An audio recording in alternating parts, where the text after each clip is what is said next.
ये बात रामायण काल के उस समय की है जब प्रभु श्री राम ने सागर पर सेतु का निर्माण करने से पहले भगवान शिव जी की पूजा करने की सोची। दरअसल शिव को भगवान राम अपना आराध्य देवता मानते थे। फिर उन्होंने निश्चय किया कि वो सागर के संगम पर भगवान शिव के शिवलिंग की स्थापना करेंगे। इस विचार के साथ श्री राम ने हनुमान जी से कहा, हनुमान, तुम अभी काशी जाओ और शिव जी से एक उत्तम ज्योतिर्लिंग शुभ मुहूर्त में ले आओ, नहीं तो मेरा ये मुहूर्त निकल जाएगा। जो आज्ञा प्रभु। श्री राम की आज्ञा पाकर वीर हनुमान राम नाम का जप करते हुए हवा में उड़ते हुए काशी के लिए निकल गए और कुछ ही देर में काशी पहुंच गए। प्रणाम महादेव। हनुमान, आज काशी कैसे आना हुआ? फिर हनुमान ने उन्हें सारी बात बताई। महादेव ने भी राम काज के लिए बिना विलंब किए हनुमान जी को 2 शिवलिंग प्रदान किए। शिवलिंग लेकर हनुमान हवा में उड़ते हुए भगवान श्री राम की ओर प्रस्थान करने लगे, लेकिन उन्हें आने में काफी देर हो गई। ये हनुमान कहाँ रह गए? शुभ मुहूर्त बीता जा रहा है।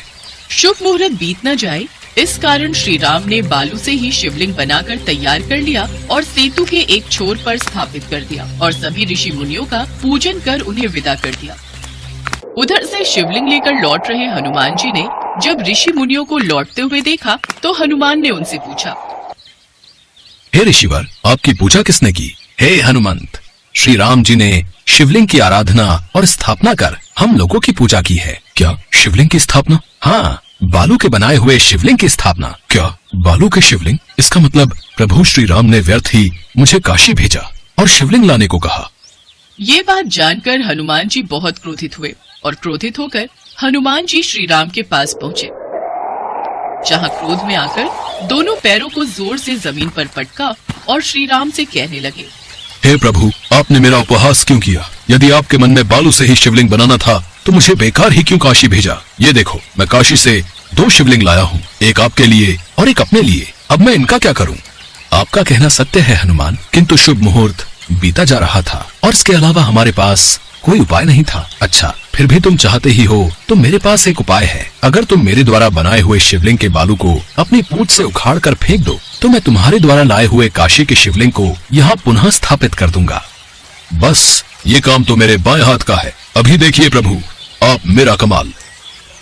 हनुमान ने अपने बाएं हाथ से शिवलिंग उठाने का प्रयास किया, लेकिन वो असफल रहे। फिर उन्होंने अपने दोनों हाथों से शिवलिंग हटाने का प्रयास किया, लेकिन वो असफल रहे। अंत में उन्होंने उस बालू के शिवलिंग को अपनी पूंछ से लपेटा और जोर से हिलाया, लेकिन फिर भी वो शिवलिंग नहीं टूटा। तभी एकाएक उस शिवलिंग में से इतनी तेज प्रकाश निकला कि उससे हनुमान जी की पूंछ कट गई और वो दूर जाकर मूर्छित होकर जमीन पर गिर पड़े। ये दृश्य देख सभी वानर जोर जोर से हंसने लगे। फिर हनुमान जी उठे और दोनों हाथों से प्रभु से माफी मांगने लगे। हे प्रभु, मेरे द्वारा की गई भूल को क्षमा करें। हनुमान, महादेव की शक्ति के आगे दुनिया में कोई नहीं जीत सकता। अब आप मेरे द्वारा स्थापित किए गए शिवलिंग के दाईं ओर जाइए और वहाँ काशी से लाए हुए शिवलिंग की स्थापना कर दीजिए। सत्य है प्रभु, हमें क्षमा करना महादेव। फिर भी श्री राम के कहे अनुसार हनुमान जी ने उस शिवलिंग की स्थापना कर दी। उस शिवलिंग की स्थापना होने के बाद प्रभु श्री राम ने वरदान दिया, हे हनुमान, तुम्हारे द्वारा स्थापित इस शिवलिंग को मेरा वरदान है कि जो भी इस शिवलिंग की पूजा किए बिना सेतु पर रामेश्वरम की पूजा करेगा उसकी पूजा सफल नहीं मानी जाएगी। जब वो इस शिवलिंग की पूजा करेगा उसके पश्चात ही रामेश्वरम की पूजा सफल मानी जाएगी। हनुमान, जिस जगह तुम्हारी पूंछ छिन्न हुई है, आज से तुम भी उसी स्थान पर छिन्न पूंछ तथा गुप्त पद होकर अपने गर्भ का स्मरण करते हुए पड़े रहोगे। तभी से हनुमान ने अपने अंश से वहीं पर अपनी एक मूर्ति स्थापित कर दी। आज भी वहाँ हनुमान जी की छिन्न पूंछ और गुप्त मूर्ति विद्यमान है और जहाँ पर हनुमान जी मूर्छित होकर गिरे थे वह स्थान मारुत के नाम से प्रसिद्ध हुआ। इसके साथ ही प्रभु श्री राम ने भी अपनी एक मूर्ति वहाँ पर स्थापित की जो सेतु माधव के नाम से अभी भी वहाँ पर मौजूद है। इसके पश्चात प्रभु श्री राम ने उस छिन्न पूंछ को छूकर वापस से हनुमान से जोड़ दिया था। ऐसी भी मान्यता है कि पूंछ से लपेटे जाने के कारण रामेश्वरम का मस्तक कुछ दब गया था। तब से वो शिव मस्तक अभी भी वैसे ही चपटा है। रामेश्वरम हिंदुओं का एक पवित्र तीर्थ है। यह तमिलनाडु के रामनाथपुरम जिले में स्थित है। यह तीर्थ हिंदुओं के 4 धामों में से एक है।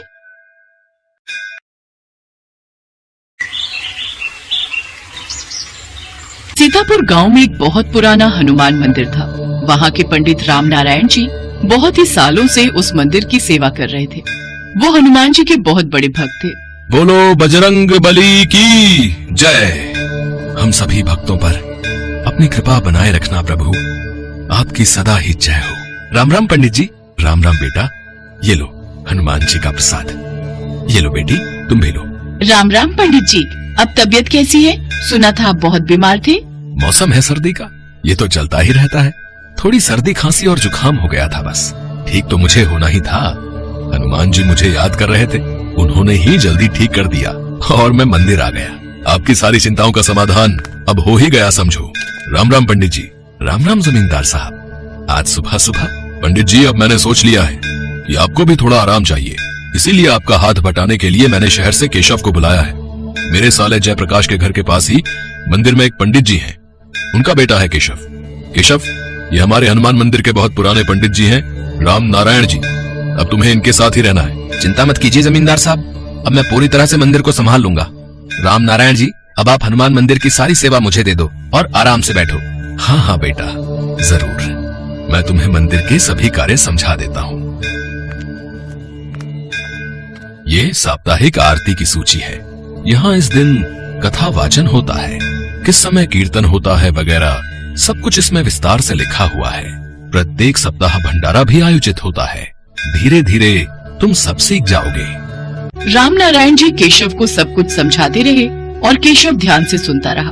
हनुमान जी की मूर्ति बहुत सुंदर थी। उस पर सोने का मुकुट, गले में सोने की माला तथा सोने के अन्य आभूषण भी जड़े हुए थे। केशव का सारा ध्यान बस हनुमान जी के सोने के आभूषणों पर ही रहता था। उसके मन में सोने के आभूषण देखकर लालच उत्पन्न हो गया और वो आभूषण चुराने के लिए योजना बनाने लगा। ऐसा क्या करूं जिससे सांप भी मर जाए और लाठी भी ना टूटे? मुझे तो हनुमान जी की इस मूर्ति से आभूषण चुराने ही होंगे। बहुत महंगे आभूषणों से श्रृंगार किया हुआ है। बस मौका देखते ही ये आभूषण मुझे अपने कब्जे में ले दे। बस ऐसे ही रोजाना राम नारायण जी देर से मंदिर आए, फिर मेरे पास अच्छा मौका रहेगा। राम राम पंडित जी। पंडित राम नारायण जी नहीं आए क्या? हाँ, वो आजकल मैं मंदिर की काफी चीजें संभाल लेता हूँ ना, इसीलिए वो देर से आते हैं। कुछ काम था? हाँ, वो उन्होंने हवन की सामग्री लिखवाने के लिए बोला था। अच्छा अच्छा, कोई बात नहीं, मैं लिख देता हूँ। केशव हवन की सामग्री लिख देता है। शुक्रिया पंडित जी, बहुत बहुत धन्यवाद। खाली धन्यवाद से काम नहीं चलेगा, कुछ दान दक्षिणा तो दो। मैंने इतना समय लगाकर सामग्री लिखी है, कम से कम 501 रुपया लूंगा। पर मेरे पास इतने पैसे नहीं हैं। पंडित जी ने तो कभी मेरे से इतने पैसे नहीं मांगे। अरे पंडित जी अब बूढ़े हो गए हैं, उन्हें क्या समझ कि कैसे काम चलाना है? हमें भी तो खर्चा पानी निकालना होता है। लाइए, दीजिए, दक्षिणा दीजिए। तभी पंडित राम नारायण आ जाते हैं और वो केशव को ऐसा करता देख लेते हैं। केशव, ये क्या कर रहे हो? ये ठीक नहीं। मंदिर में आज तक इस तरह से बेमतलब दान दक्षिणा कोई नहीं लेता, और अभी तो हमने हवन किया भी नहीं है, तो फिर किस बात के पैसे तुम ले रहे हो? जब हवन हो जाएगा उसके पश्चात ही हम दक्षिणा लेंगे, अभी इससे पहले कुछ नहीं, और वो भी इनके सामर्थ्य के अनुसार लेंगे। राम राम पंडित जी, बहुत बहुत धन्यवाद, मैं चलता हूँ। भक्त वहाँ से चला जाता है। केशव मन ही मन ईर्ष्या से भर जाता है और अब तो उसने ठान ही लिया था कि वो पंडित राम नारायण को रास्ते से हटा कर रहेगा। मुझे पंडित राम नारायण का कुछ करना ही होगा, वरना ये तो मुझे कुछ कमाने ही नहीं देगा, और फिर मुझे मंदिर के आभूषण चुराकर इनका पत्ता भी यहाँ से साफ करना है। मुझे ये काम जल्दी ही करना होगा। केशव हनुमान जी का मुकुट और बाकी के आभूषण चुराने के बारे में सोच चुका था। पंडित जी, आपकी तबीयत भी ठीक नहीं रहती। एक काम करता हूँ, शाम को मंदिर के द्वार ढकने की जिम्मेदारी मैं ले लेता हूँ। आप समय से घर चले जाया करो, वैसे भी सर्दी का मौसम हो रहा है। ठीक है बेटा, जीते रहो। पंडित राम नारायण शाम की आरती के बाद अब जल्दी घर जाने लगे। पीछे से केशव मौका तलाशने लगा और एक दिन उसे मौका मिल ही गया और वो हनुमान जी के मंदिर से आभूषण की चोरी करके वहाँ से भागने लगा। अरे अरे, कौन है? कौन है? छोड़ो मुझे, कौन है? केशव जैसे ही पीछे मुड़कर देखता है, साक्षात महावीर हनुमान उसके पीछे खड़े थे। अरे, मेरा मुकुट और मेरे आभूषण चुराकर कहाँ भाग रहा है? तुझे ऐसे थोड़ी जाने दूंगा। ला, मेरे आभूषण वापस कर। अरे अरे, तुम तो ऐसी वेशभूषा में हो जैसे सचमुच के हनुमान जी हो। मैं तुमसे डरने वाला नहीं हूँ, बताओ तुम्हें। मूर्ख, तू मुझे पहचान नहीं पा रहा है लगता है। तुझे अपनी शक्ति दिखानी ही होगी, तभी तो यकीन करेगा। अरे छोड़ो छोड़ो मुझे, अरे मुझे हवा में क्यों घुमा रहे हो? अरे छोड़ो, अरे अरे अरे मुझे बचाओ बचाओ। केशव चिल्लाने लगता है। वो हवा में घूम रहा था। हनुमान जी मुझे छोड़ दो, मुझसे गलती हो गई। मैंने आपके मंदिर में चोरी की है, मैं आपके आभूषण आपको अभी दे देता हूँ, आप मुझे छोड़ दो। मैं जानता हूँ तुमने मेरे आभूषण और मुकुट क्यों चोरी किए, क्योंकि तुम मेरे प्रिय भक्त राम नारायण पर चोरी का इल्जाम लगाना चाहते थे ना। पर मेरे होते हुए मेरे किसी भी भक्त को कोई कष्ट नहीं पहुंचा सकता। मुझे क्षमा कर दीजिए हनुमान जी। सच तो यह है कि मैं ईर्ष्या से भर गया था, मुझे ज्यादा धन कमाना था, इसीलिए मैं राम नारायण जी को मंदिर से हटाकर खुद वहां रहना चाहता था। इसीलिए मैंने आपके मंदिर में चोरी की। मुझसे बहुत बड़ी भूल हो गई हनुमान जी, मुझे क्षमा कर दो। मैं आपसे ऐसी गलती कभी नहीं करूंगा। मैं पूरी श्रद्धा और भक्ति के साथ आपकी पूजा और भक्ति करूंगा, सबसे प्रेम से रहूंगा और कोई बेईमानी नहीं करूंगा। ठीक है, मैं तुम्हें क्षमा कर रहा हूं। जाओ, ये मुकुट और आभूषण मंदिर में वापस रख दो और अपने कार्य को पूरी ईमानदारी से करो। केशव हाथ जोड़े खड़ा था। हनुमान जी वहां से अंतर्ध्यान हो जाते हैं।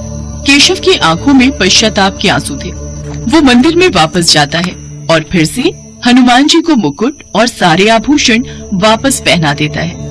कहते हैं कभी कभी जब भक्त राह भटकने लगते हैं तो भगवान को उन्हें सीधे रास्ते पर लाने के लिए धरती पर आना ही पड़ता है।